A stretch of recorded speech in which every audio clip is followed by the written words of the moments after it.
Hi guys, I am Shahzad Ahmad from shakespeare.com and welcome in lecture number 113। आज हम top down जो है list को देखते हैं। बिफोर सबमिट होने से पहले हम एक टॉप डाउन लिस्ट को या टॉप डाउन मेन्यू को कैसे जो है वैलिडेट करवा सकते हैं यूजिंग jQuery एंड PHP। आपको बताया कि हम jQuery सीरीज पे काम कर रहे हैं, दैट्स व्हाई हमने jQuery अटैच की हुई है मेन अपनी फाइल पे। आप यहाँ देख सकते हैं कि हमने jQuery अटैच की हुई है एंड हमें एक्सटर्नल स्क्रिप्टिंग पे काम कर रहे हैं, दैट्स वाई हमने form.js के नाम से हमने एक फाइल बनाई हुई है एंड JS का सारा कोड मींस jQuery का सारा कोड हम वहाँ पे कर रहे हैं। ठीक है, हमने सबसे पहले एक ड्रॉप डाउन मेन्यू बनाया हुआ है। आप यहाँ देख सकते हैं ड्रॉप डाउन मेन्यू है एंड एक सबमिट का बटन है। ड्रॉप डाउन मेन्यूज में कुछ हमारे जो है आइटम्स हैं।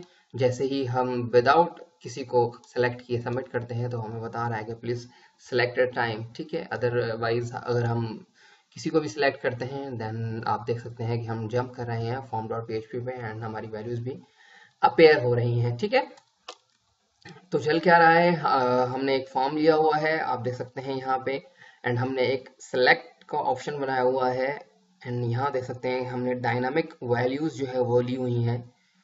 जो यहाँ तो हमने ऐसे ही फॉर के जरिए प्रिंट करवा दी, लेकिन जब आप डेटाबेस के साथ खेलेंगे तो जाहिर सी बात है ये सारी वैल्यूज जो है डेटाबेस से आ रही होंगी। ठीक है, एंड देन एक ऑप्शन है खाली जिसमें ये प्रिंट आ रहा है सेलेक्ट टाइम एंड यहाँ पे हमने डायनामिक वैल्यूज दी हुई हैं, बजाय इसके कि आप एक एक वैल्यू स्टैटिक प्रिंट करवाएं। एक फॉर लूप में आप ऐसे भी डिफाइन कर सकते हैं। एक सबमिट का बटन है, फीडबैक की डिव है।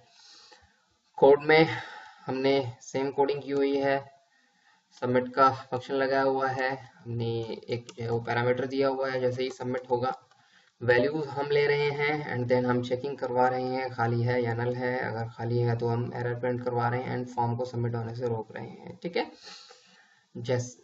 लेकिन जैसे ही ये खाली नहीं होगा मीन्स सिलेक्टेड होगा तो फॉर्म सबमिट हो जाएगा। यहाँ पे आने के बाद हम सिलेक्ट से जो यहाँ से वैल्यू सेंड कर रहे हैं सिलेक्ट नेम, वो यहाँ पे रिट्रीव कर रहे हैं एंड हम एको करवा रहे हैं। ठीक है, फिलहाल के लिए हम, ताकि आपको चीज़ें समझ में आए, हम ये भी एम्प्टी कर देते हैं एंड जो हमने जेएस की कोडिंग की हुई है उसे डॉक्यूमेंट डॉट रेडी तक रहने देते हैं। ठीक है, ये रेडी का फंक्शन है। हम थोड़ा सा क्लियरली लेके आ जाते हैं ताकि आपको चीज़ें क्लियरली समझ में आए। ठीक है, हमारे पास एक फॉर्म है जो सबमिट हो रहा है माई फॉर्म.php पे। ये आप देख सकते हैं कि myform.php फाइल है, लेकिन आप देख सकते हैं कि वो PHP के फोल्डर में है। आपको पता है कि मैंने एक jQuery का फोल्डर बनाया हुआ है जो htdocs के अंदर मैंने रखा हुआ है। तो PHP का फोल्डर है, उसके अंदर हमारी myform.php की फाइल है। ठीक है, एंड हमने आईडी दी हुई है अपने फॉर्म को सेलेक्ट, मेथड पोस्ट है हमारा एंड एक बटन बनाया हुआ है सबमिट, उसकी वैल्यू हमने सबमिट रखी हुई है। ठीक है, एक फीडबैक की हमने डिप बनाई हुई है ताकि हम एरर को जो है वो प्रिंट करवा सकें। सबसे पहले हम एक जो है वो सेलेक्ट बनाएंगे, सेलेक्ट एंड हम सेलेक्ट को क्लोज करेंगे। ठीक है, हम यहाँ पे आएंगे एंड अपने सेलेक्ट को आईडी देंगे, फॉर इंस्टेंस माई सेलेक्ट। ठीक है, एंड नेम देंगे जो हम PHP में यहाँ से जो है रिट्रीव करेंगे PHP के अंदर, माई सेलेक्ट। ठीक है, आईडी भी माई सेलेक्ट है एंड नेम भी माई सेलेक्ट है, कंफ्यूज होने की जरूरत नहीं है। हम एक ऑप्शन बनाएंगे, आपको पता है कि हम एक ऑप्शन बनाएंगे एंड ऑप्शन को क्लोज करेंगे। इसकी वैल्यू जो है हम नल रखेंगे, कोई भी नहीं रखेंगे एंड यहाँ पे लिखेंगे सेलेक्ट टाइम। ठीक है, आप वट कुछ भी लिख सकते हैं, ये आप पे डिपेंड करता है। ठीक है, अब आप या तो मुझे 12 तक टाइम चाहिए या 24 घंटे तक टाइम चाहिए। ठीक है, अगर आप ऐसे स्टैटिक लिखेंगे, फॉर इंस्टेंस यहाँ पे आने के बाद वैल्यू 1 लिखें एंड यहाँ पे आने के बाद वैल्यू 1 लिखें एंड देन ये कॉपी पेस्ट करें सारा। अगर आप स्टैटिक काम कर रहे हैं बजाय इसके कि आप ऐसे करें, तो हम, बिकॉज ये index.php की फाइल है। ठीक है, तो हम ऐसा करते हैं, एक लूप चला देते हैं। ठीक है, फॉर का लूप चला देते हैं, $i इक्वल्स टू 1 से स्टार्ट होगा and $i less than equals to 12 ठीक है, $i प्लस प्लस कॉलन लगा देते हैं यहाँ पे, ठीक है। एंड देन यहाँ पे आने के बाद हम इसको एंड करवा देते हैं, एंड फॉर, ठीक है। अगर आप कॉलम लगा रहे हैं यहाँ पे तो यहाँ पे एंड फॉर कर सकते हैं। अगर आप कॉलन नहीं लगा रहे और नॉर्मली जैसे आप ऐसे ब्रेसेस लगाते हैं तो आपको ये ब्रेसेस यहाँ से सेम उसमें यहाँ से हटानी होगी बिकॉज, एंड ये ब्रेसेस यहाँ लगानी होगी। तो अब आप देख सकते हैं कि यहाँ पे आप ऑप्शन लगा सकते हैं, ठीक है। एंड ऑप्शन को हम करेंगे क्लोज, यहाँ पे वैल्यू डिफाइन करेंगे एंड यहाँ पे हम जो echo $i, ठीक है। एंड यहाँ भी सेम कोड लिखेंगे,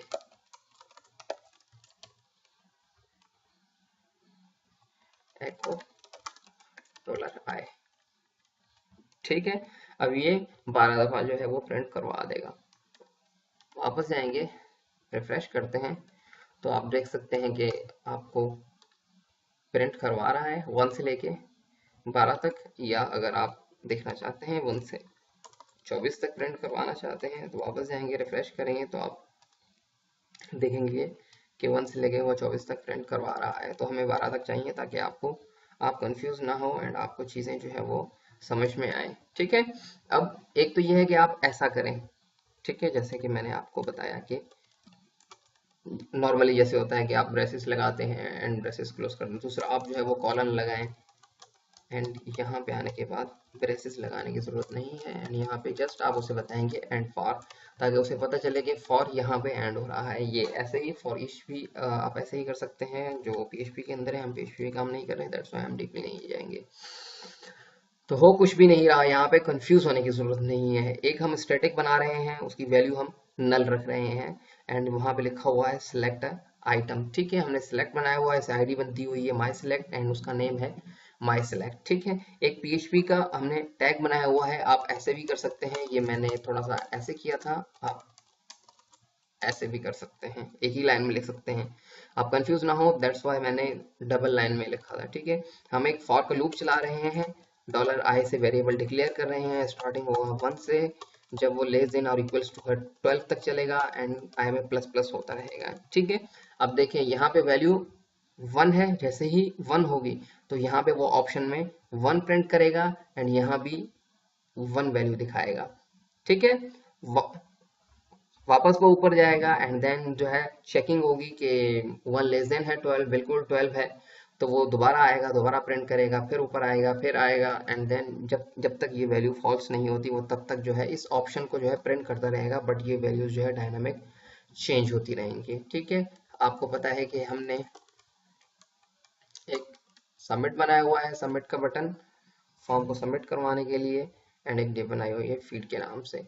स्क्रिप्ट में जाते हैं, फॉर्म डॉट जेएस के नाम से हमने स्क्रिप्ट बनाया हुआ है। सबसे पहले हम अपना सिलेक्टर बनाते हैं कि इसका सबमिट का क्या नाम रखा हुआ है, हमने आईडी दी हुई है, हमने सेलेक्ट, ठीक है, बिकॉज हम फॉर्म को सबमिट करवाने जा रहे हैं। जब सबमिट हो तब फंक्शन चले एंड देन हम एक पैरामीटर पास करवाते हैं, ठीक है। एंड हम अब वैल्यू रिट्रीव करेंगे यहाँ से सेलेक्ट की, वॉर माई सेलेक्ट, ठीक है, माई सेलेक्ट इक्वल्स टू, एंड यहाँ पे हम वैल्यू रिट्रीव करेंगे।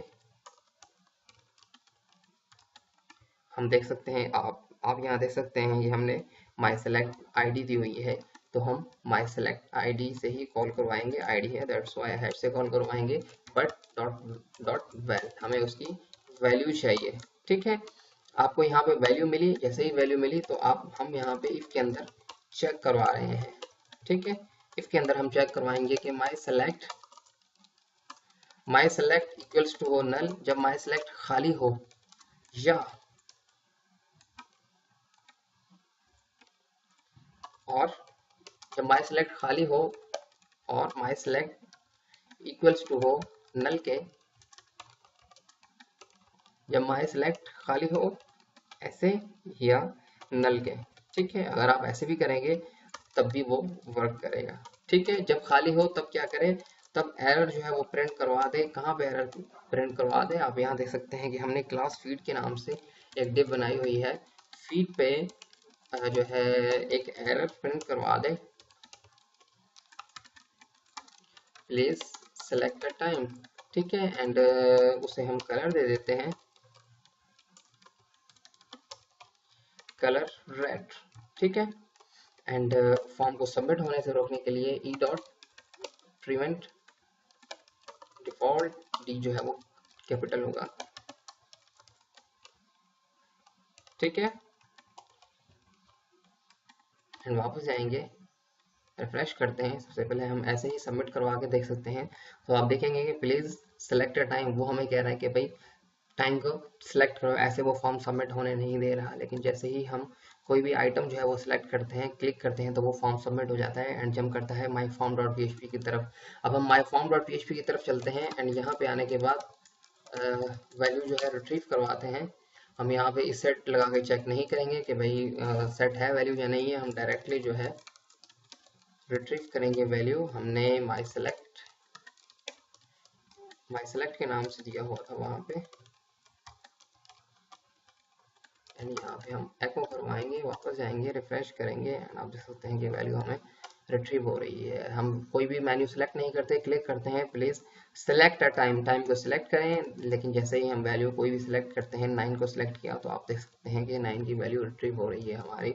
तो लॉजिक आप जैसे भी चाहे लगा सकते हैं, ज़रूरी नहीं है कि आप मेरी लॉजिक पे चले। मैं तो बहुत ही आसान, बिल्कुल आसान तरीके से आपको समझाने की कोशिश करता हूँ, बिल्कुल इजीली वे में आपको समझाने की कोशिश करता हूँ ताकि बिगनर्स को जो है सबसे ज़्यादा समझ में आए। हमारा यही फोकस रहा है शुरू से लेके। ठीक है, यहाँ पे अगर आप और भी लगाते हैं, और माई सेलेक्ट इक्वल्स टू हो नल के, ठीक है, यहाँ पे और की साइन है, तो भी आपका ये वर्क करेगा। ठीक है, अगर आप कोई भी सिलेक्ट नहीं करते तो आप देख सकते हैं कि वो ऐसे कर रहा है। तो बहुत ज़्यादा वो पॉसिबिलिटीज़ हैं, या आप जो है वो कैसे हैंडल कर सकते हैं, या आप जो है अपनी लॉजिक कैसे बना सकते हैं।